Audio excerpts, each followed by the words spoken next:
हाँ फोरत है। आ, आ, का ये कहा था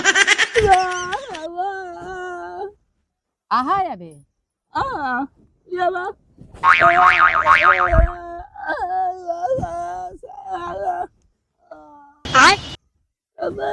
धान लगावे क्या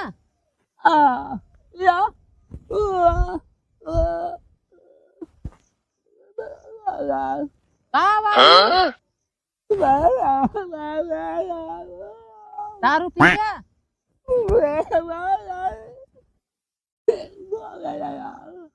चाय अच्छा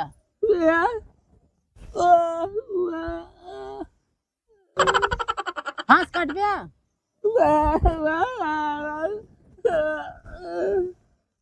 का ये कहा था हमारे समझ में ना आया।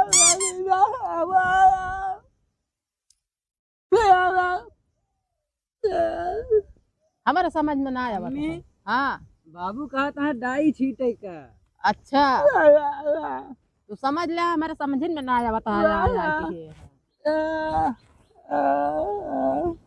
और कहा था चिलम हुई छनियम खोसे रहे। इनका मतलब जबान चली गया है वे चिलम ना छूटत